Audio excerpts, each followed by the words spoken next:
Do you feel stuck in a rut right now? Do you ever wonder how to be happy?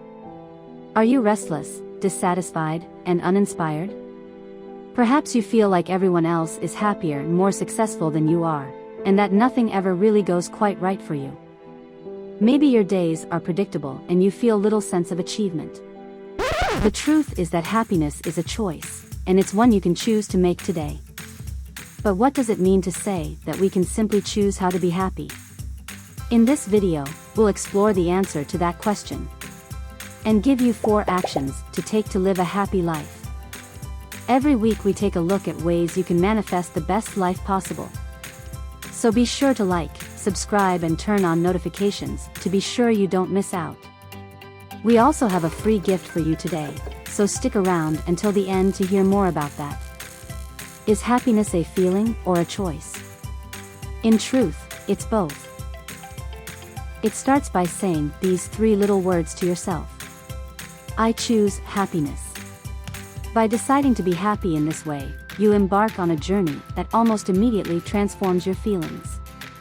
Let's take a closer look at the sense in which happiness is a feeling and the sense in which it is a choice.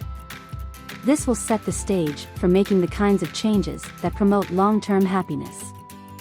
When people think about their happiness, they often do so in a helpless sort of a way.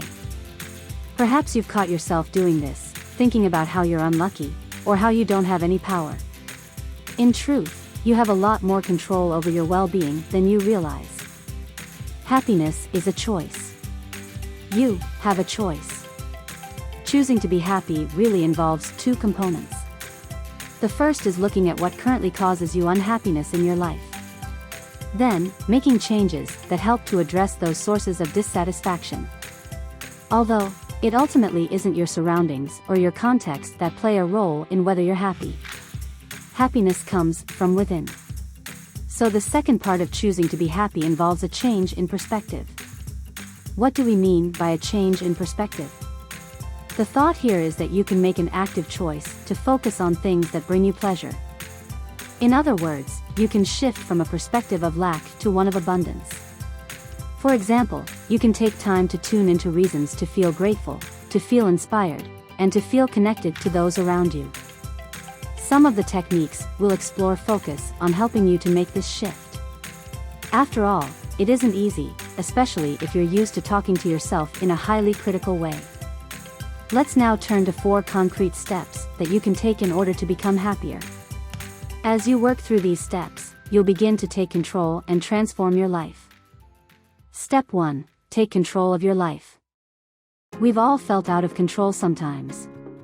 Everything bad that happens to us is someone else's fault. Or bad luck. Of course, there will always be things in life that we can't control. One of the most important keys to happiness is taking personal responsibility for your circumstances. There is so much that you can control, and realizing this can be freeing rather than frightening. Acknowledge that it's up to you to create a happy and healthy life you desire. Change your mindset and view yourself as being in the driver's seat of your own life. Let's take a look at a couple of specific techniques that can help you take control. Rewrite your story. Rewriting your story is a technique that helps you view yourself and your life's narrative in an entirely new light. You start by asking yourself a simple question. Right now, are you happy and satisfied? Try to answer this for every area of your life. Think about your career, your relationships, your health, your hobbies, and so on. If the answer is no, in any particular area, ask yourself the next question. Why? For example, perhaps you're not happy in your career because you don't feel challenged. The next step is to write about how you'd like things to be. Describe your future career in as much detail as you can. Place an emphasis on all the things that make you happy, and ask why. Finally, looking at all these aspects of your rewritten story, ask yourself, what do I need to do to make this story into my reality?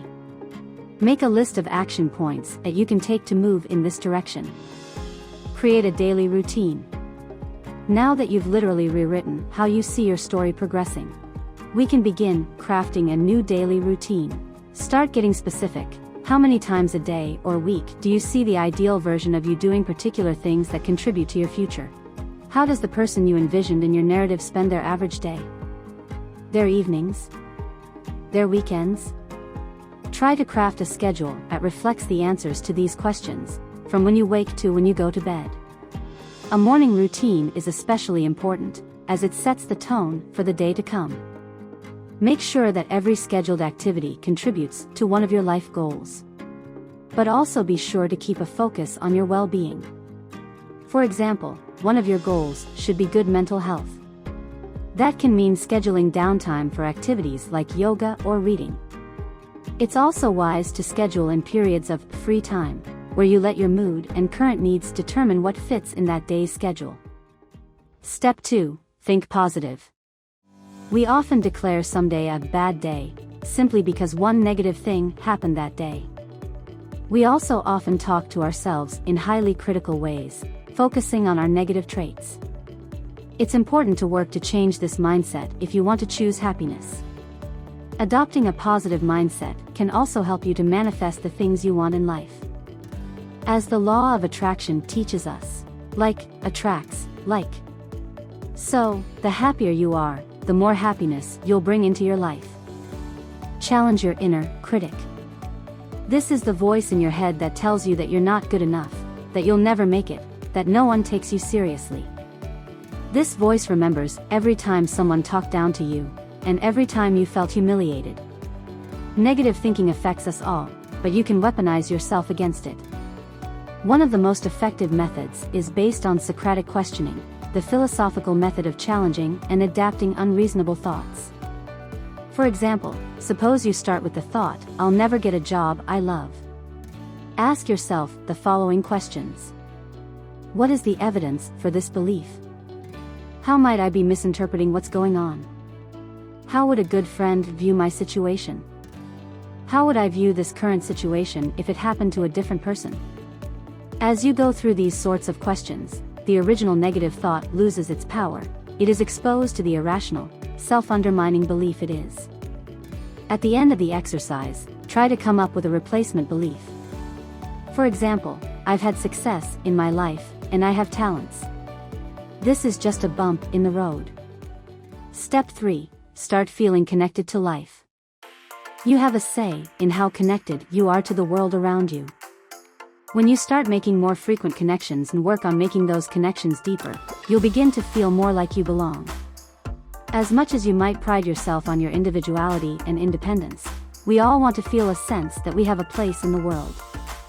Without that connection, it's easy to become unhappy and directionless. Let's look at 3 ways you can promote this type of meaningful connection. Help others. The moment you start spending more time helping others, the more connected you feel to the world at large. Through compassionate gestures toward others, we find purpose and meaning. Happiness is contagious, and when you help others you'll find it makes both yourself and those other people feel happier. There are lots of simple and powerful ways that you can help others, such as volunteering. Think about the causes that are closest to your heart, and do some research into how you might best contribute. However, helping closer to home also builds connections and promotes happiness. Think of people you know who could use a helping hand, perhaps older relatives who have awkward chores to do, or friends with a young baby who could use a night to themselves. Be grateful. We're often pretty good at feeling grateful during life's big moments, like births, weddings, graduations, and promotions. However, in our daily lives, it's easy to fail to notice all the little things that make life special.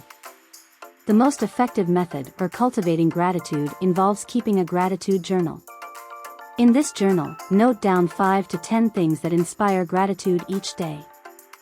Focus not only on huge changes, but on the small details of life that move you. And when you need a lift, pick up your gratitude journal and reconnect with all there is to be thankful for in your life. Be vulnerable. This doesn't mean you have to air your every struggle for all to see. It's healthy and important to have boundaries and to be careful what you share. The important lesson here is to find someone, or, ideally, more than one person, with whom you feel safe enough to be vulnerable. What does being vulnerable mean? It means allowing yourself to be seen on the deepest level. It's about dropping your guard and forgetting about any attempt to create a polished image. While this can seem scary when you're not used to it, this kind of intimacy is enormously gratifying. And by choosing to embrace the possibility of that kind of unconditional love and acceptance, you also choose happiness. Step 4. Take care of yourself. Finally, the last step of learning how to be happy. It's important to consider the link between happiness and taking good care of yourself. Learning how to be happy means respecting your body and mind. Sometimes, we get so swept up in the business of our day-to-day lives that we forget to notice how our bodies and mind are really doing. We push ourselves with a lack of sleep, eat on the run, and sacrifice the things we love so that we can make money or chase status. However, if we do this, we can't actually enjoy our achievements when we attain them. Think about it. When was the last time you devote any significant amount of time to just relax? Here are 3 significant ways in which you can promote your own happiness by taking good care of yourself. Exercise regularly. Exercise can seem like a chore, but if you find the right kind of exercise, then it doesn't have to be. Whether you like running on the treadmill to your favorite songs, going to dance class, or swimming laps in the pool, there will be some kind of physical workout that boosts your health while also being genuinely enjoyable. One of the main reasons why exercise is so important for your mood is that it produces endorphins, chemicals that make you feel energized and upbeat. In addition, deliberate exercise counteracts the kind of sedentary life you might be stuck in during the working day. Eat happy food. When looking at how to be happy, you might not know that exercise isn't the only activity that can produce happy hormones. This is also true of food, provided you're eating the right things. Remember to strike a good balance between eating healthily and punishing yourself. In other words, don't eat fries with every meal, but don't deny yourself the foods you like. Practice self-care every day. Once again, with a busy life, it can be tough to make room for the kind of self-care that keeps a person happy and balanced. Challenge yourself to always find space for some self-care practices, no matter how busy your day is. It can help to build these into a routine, perhaps first thing in the morning or last thing at night. Don't feel like a self-care session needs to last for hours or be elaborate in order to be worth something. Self-care can look like anything. It just needs to relax you, make you feel peaceful, and tune you into a sense of happiness. At this point, you now have learned how to be happy and should have a deeper understanding of how happiness is a choice. How you can change your circumstances, and even your own feelings, in order to live a more peaceful, rewarding life. If you're ready to choose happiness for yourself, it's vital that you set clear intentions and then act on them. One way to do this more effectively is to use the law of attraction to manifest your goals. Building on the core truth that like attracts like, the law of attraction teaches us how to align our thoughts, feelings, and energy with the things we want. Our free toolkit will get you started, teaching you all the basic techniques that you need in order to transform your life into what you've always wanted. So check that out in the description below. That's all for this week. As always, wishing you love and light from all of us at theLawOfAttraction.com.